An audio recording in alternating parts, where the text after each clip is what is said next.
Welcome to this episode of Groundbreakers. I'm your host today, Dai Kaiyi with CGTN, and we're coming to you live in the city of Boao. We're actually here covering the 2024 Boao Forum for Asia. And today we're going to delve into topics in terms of China's development and opening up. And joining me in the studio is our Andro Amar Saikon, CEO of Tanger TV, Audrey Utoyo, news anchor at TVRI World, and Jeremy Tai, Vice President at Springs Capital. Welcome, all of you. I know you just finished attending the Youth Forum this morning. It was really a fun, exciting, and also insightful event. I really enjoyed it, and which is why I'm more than honored to invite you guys to attend our own CGTN Groundbreakers Roundtable show this afternoon. So when you look at the agenda of this year's Boao Forum for Asia, it's actually a really packed 4 days. It covers really a wide range of topics concerning artificial intelligence, technology innovation, world economic outlook, healthcare, sustainable development, you name it. So I just want to start by asking you, what are some of the topics that you've been following at this year's forum the most? Why don't we start with Andro? Yeah, thank you for this opportunity. It's a pleasure. And I just wanted to highlight the Youth Forum, not because we were attending this Youth Forum as a participant, because youth voice is really essential for our community today. Often the youth voices are missing, and including this kind of event on the agenda, especially the events like the big events like Boao Forum is great for the youth community.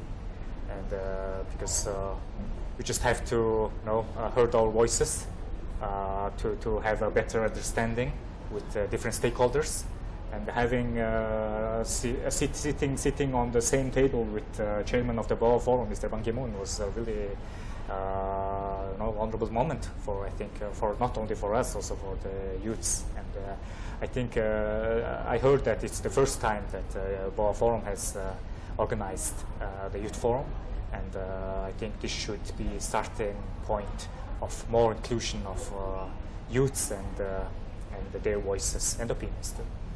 Hopefully we can be attending next year. Yeah. Okay. I think there should be a potential to organize even the separate side event for youths, not only limiting by the one panel discussion or the roundtable discussion. There are lots of people, young people around the world who are doing the magnificent jobs in their respective fields. And I think the Boao Forum has a potential to fill the gap between the decision makers and the big names, big players, and the youngsters too. Okay. Yeah. Thank you. And what about Utoyo? Yes, thank you so much for having me here, Kaiyi, and great to be surrounded by wonderful gentlemen this afternoon. And well, I agree with you. It's Youth Forum was definitely something that is a highlight. And other than that, several of the topics that I'm quite interested in is first about sustainable development. And Mr. Ban Ki-moon also mentioned this, of how the SDGs are incredibly important, and especially for Indonesia, because we are in a period of a lot of transition, not only presidential transition, because we just chose a new president, but also in terms of moving our capital city transition from the metropolis of Jakarta that is super busy, crowded, into a whole new place in the middle of Indonesia, in Kalimantan. It's going to be called Nusantara Capital City. And so in that process, there needs to be so much new integration. And one of the things that they wish to have in this new city is to be able for it to be completely sustainable, or kind of like one of the smart cities around the world. They've been using that term a lot. And so I'm quite excited to know like how these places have been able to develop sustainability and enable people to really live a green life. And on that note, also the development of new energy vehicles, which I see a lot in Boao. It's really refreshing to see that coming from Jakarta. It's also something that I am most looking forward to because This one of my friends just bought an electric car, and so just from the experience and the increasing number of electric cars in Indonesia, I think there's so much new markets that is yet to be grasped, and I'm quite intrigued to see like what are the plans of expanding this new vehicles, because I was just in conversation with the Deputy Minister of Maritime and Investment Affairs last year, and he is the one who brought BYD into Indonesia, and he told me of how that process was tedious and it took lots of work to even get this project going, and that they're going to produce mostly batteries first because they're going to open a factory in Indonesia. And so seeing how China, I believe, has succeeded in integrating new energy vehicles into the lots of its cities and most of the country. So yeah, quite excited to see how we can also learn from that. Yeah, hopefully that could also be something that's going to happen very soon, like the the new energy vehicles dotted all over the country. That's going to hopefully that's going to happen soon in Indonesia. And what about Jeremy? So I think Audrey definitely got already some of the important topics that were coming on, whether it's new energy and also some of the new energy vehicles. I think that coming to Boao, one thing that's very important for me is to look at tech innovation, especially how China's advanced manufacturing capabilities are going to be developing into the future. And I think it's because, over the past several decades, China has become the world's factory. And that's partly because you've got really strong DNA. You've got some of the most complete industry clusters anywhere in the world. If you sort of look at the UN taxonomy, then basically you see that China has the most complete supply chain anywhere you can go. In the past, you've had a surplus of engineers. You've got all of these conditions required to make sure that you've got really advanced capabilities in manufacturing, some of the leading tech in areas like new energy, solar panels, or power batteries. These are all really interesting. And you're at this really important crossroads in China right now, where you're moving from high-speed growth to high-quality growth. And so you're interested to see, how is China going to be improving their technology? Are there areas in which you can use robotics or artificial intelligence? And I think, on the ground in China, you've got a lot of interesting developments where you've got factories that are being increasingly automated. You've got light-out factories. Basically, you don't have people on the factory floor operating the machines. And I think these are definitely some of the really interesting developments that I was looking at, especially coming into the Boao Forum here. That's right. I do agree with you that China is actually thinking about, especially at this year's 2 sessions that was held earlier in March, actually China is really thinking about the plans not just in the short term but also over the long term. Like what are the right policies for China to really work to be effective over the long term, not just a short-term stimulus to solve problems, but it could bring more troubles over the long term. So just like I mentioned, China held its 2 sessions earlier this month, so setting its growth target at around 5%. It's actually pretty much the same target as it set last year. So it also emphasizes the importance of high-level opening up. And at the China Development Forum that is just concluded, China's Premier Li Qiang actually told global business leaders that China is actually is thinking about taking actions to really roll out more favorable policies for foreign investors, global investors.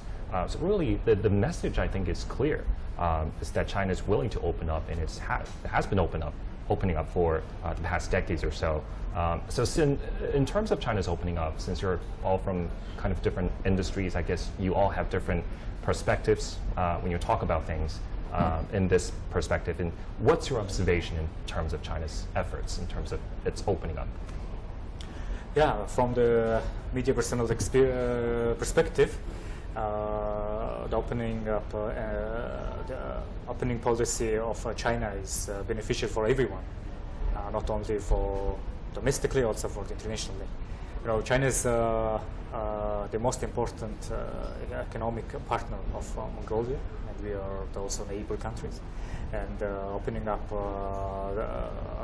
lots of different avenues and exploring the different industries would be the trigger for our economy boosting up.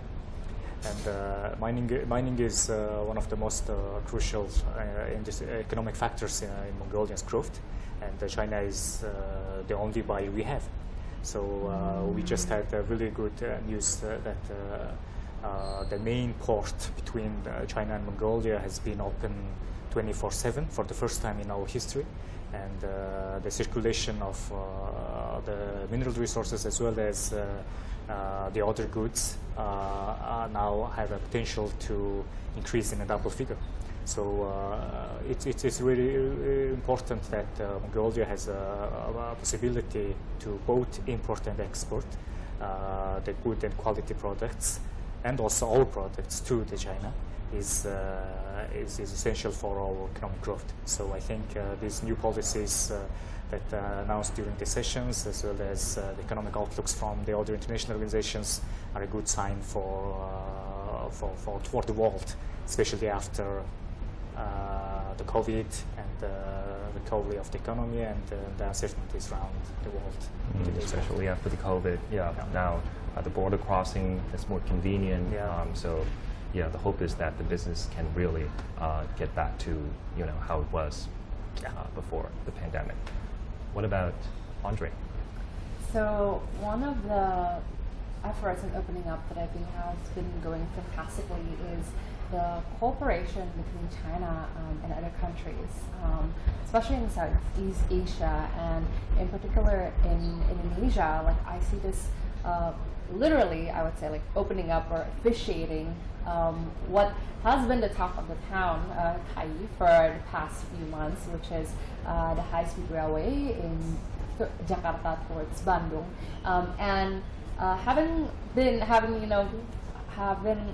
on the high-speed railway train myself, I would say it is definitely a pivotal project between Indonesia and China, and I feel like them officiating it, especially after COVID, after the whole world is finally coming into full swing, after such a long hiatus, really shows how China's efforts are fruitful, and they have been fruitful, and these projects will continue to move on to the next step, because now that we have this high-speed railway that has been proven to be really successful and really coveted in the last few months, it is going to have a more sustainable cooperation towards more of Indonesian cities that are even further than Bandung. And so I'm quite looking forward of what more projects can we explore between Indonesia and China, not only in infrastructure, but like I said before, in automotive, in the economy. It's one of the biggest trading partners we have in Indonesia, about 130 billion US dollars. And so I think this is just the beginning, and I'm sure that the opening up efforts will be so much more than we can imagine. Right, just like what we talked about before, like instead of just getting citizens or residents a more fresh, exciting way to travel, is actually brings our hearts together as well. Yeah. Yeah. Okay. What about Jeremy?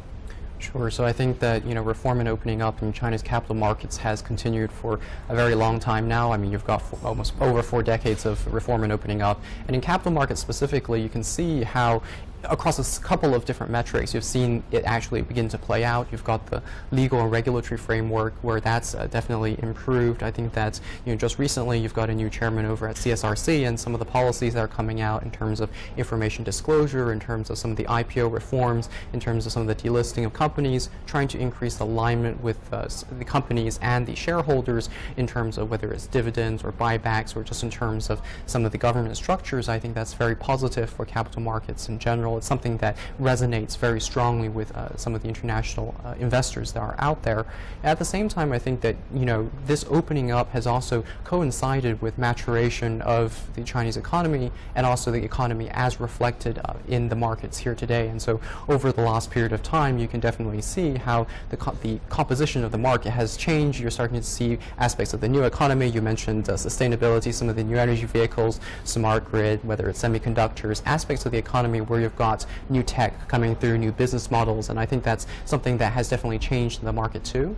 And what that's you're seeing that reflected in some of the behavior of the global investors as well. Over the last couple of years, they've been investing in China, especially for the long term. Those investors that are looking out, say, 3 years, 5 years, or further, and I think that definitely reflects their view that they understand China, and I think they're constructive on some of the opportunities in China markets here today. Okay. My next question is, China's been really putting forward this term called new quality productive forces. I'm not sure if you've heard of it. Basically, it's about leveraging new technology and to renovate some of the traditional, especially manufacturing industries, to really improve that overall productivity.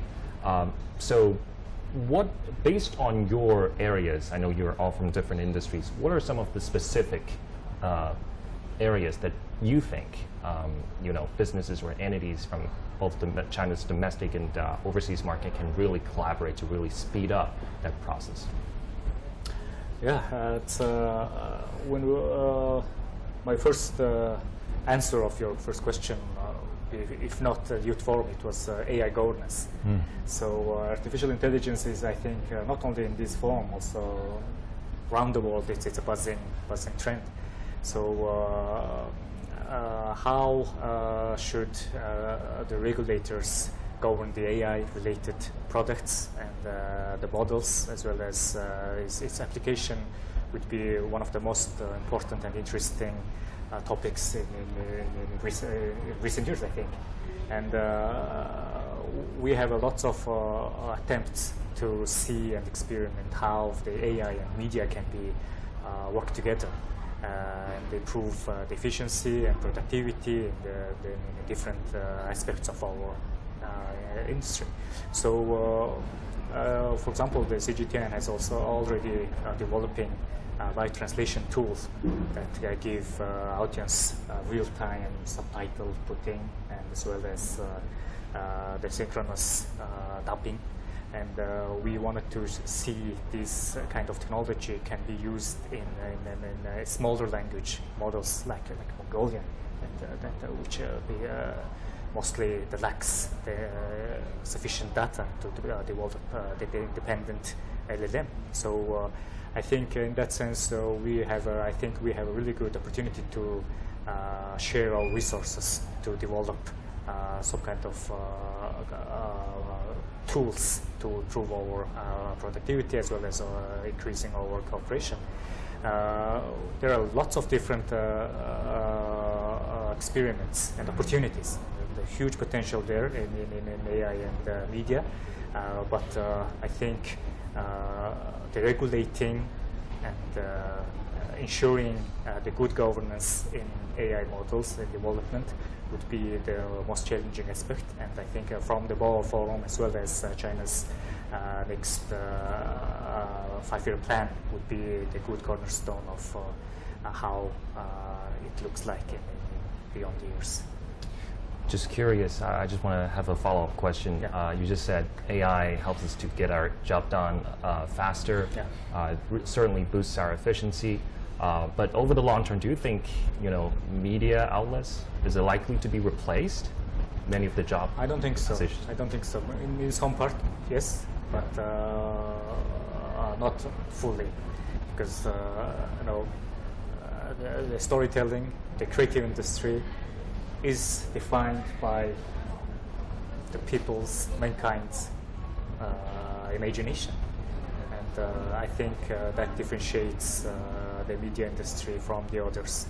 But there will be some changes and automation, I think, for the repetitive tasks and reducing the costs. But I think the rise of the AI will increase the value of our job. I'm really feeling optimistic about the prospect of integration between the AI and the media. Yeah. So instead of doing simple, mundane, repetitive tasks, we're going to be facing more challenging, more creative tasks in the future. Yes. Okay. Audrey, what about you? Well, as the CEO of Tango TV has spoken, that the AI will just bring more benefits, especially in the realm of the media and journalism, Kaiyi, and I do fully agree with that. And in addition to the language translation and automation, I believe it also helps a lot with the news gathering process, because especially in terms of research, we're always faced with sometimes too much information, right? A myriad of information to choose from. It's quite overwhelming. And so I believe that using AI, it can help us better curate the research as well and see which ones we actually need in order to create and produce impactful news. For example, one of the interviews I did last year was about COP28, and at that moment I was not well versed yet on what COP28 was, and there were so many big terms, such as decarbonization and battery infrastructure and JETP plan, like all these things that were mostly terms that would be known only for people who are in that realm of renewable energy. It was so foreign to me. And so in order for me to be able to create the best news, I need to do as much research as possible. And how do I do that? In one of, like an efficient and effective way that I believe, as you said, that AI can be a tool for us in order to work smarter, not harder. Because, of course, I do believe it would not, it will never fully replace people in terms of journalism. However, it can make our lives much more easier by having this. I totally agree. What about Jeremy? Sure. So I think I'll start off by saying that investment management has historically been quite a traditional industry. I think there's very much been an artisanal approach where you have someone with a lot of experience, they go into the field, they talk to companies, they do some desktop research, and then they try and figure out what the intrinsic value of the company is, and that's something that has been very artisanal. I think that right now you're at that stage where you're trying to shift towards a more industrial approach in the way that you do the entire research and investment process, and what you really realize is that you break down the entire process into 3 stages. You've got information, you've got insights, and then you've got decision making. And so I think that when you're trying to increase productivity within the investment management process, you have to use, in terms of informational sources, you're able to use more, you're able to process them using some of the AI tools out there. Obviously you have to be aware of some of the shortcomings of the tools, so you have to figure out how to assess what is fact, what has sources. Those are important parts of the process as well, but I think that it definitely does speed up some of what can be a very tedious task in the past. And so what the person does is be able to focus on some of the more qualitative aspects where you have to have human judgment to say, is this a good earnings report? Where is the issue with the earnings? What are we looking forward to in the future? And to focus a little bit more on the art, if you will, as opposed to the science part of investment management. And so the human being with some of the AI tools, some of the big data out there, you're going to be a lot more effective and more efficient compared to in the past. And obviously I think with that breakdown of sort of art versus science, you also realize that it's not going to take over our role within the industry, at least for the time being. But I think that you have to work with technology, you have to be willing to embrace new technology, and it's something that is really exciting to be working on right now in investment. Then how do you view the current trend in terms of, because you're in the capital market, how do you see the trend in the capital market in terms of investing artificial intelligence? Is there anything you want to share with us in your specific market? Sure. So I think that if you're looking at artificial intelligence, it's a very hot topic. I think that ever since this is February of last year, people have been talking about artificial intelligence, ChatGPT, a lot of the other tools that are coming out here. It's a technology that will definitely change the way we understand things. And so people will compare it to the rise of the personal computer, of the smartphone, and it's definitely a technology that's going to impact everything as well. Now, when it comes to investment, it's going to be a little bit more complicated. You have the pick and shovel plays, the hardware that's going to be used in the increased computing out there within the industry, whether it's servers, whether it's chips. And at the same time, you also have an area and space where we're very much waiting for a killer application that will come out and really use a lot of these tools in a very effective manner. So sort of early stage, a lot of promise, and it's something that I think that a lot of people out there are following throughout the markets, whether it's here in China or globally as well. Great. And here comes my last question, which is, a strong China really needs this younger generation, the next generation, to be determined, to be visionary, and to be able to, embrace future opportunities. So as brilliant young talents yourselves, what advice do you have for today's young people in China? It's the same message I shared during the youth forum. Just wanted to say, don't leave anyone behind, because we are going to live together and we are building the future of our world together. And although it's a technological era, and we have all the information and data and knowledge on our fingertips. I think we're still stuck in a social media bubble.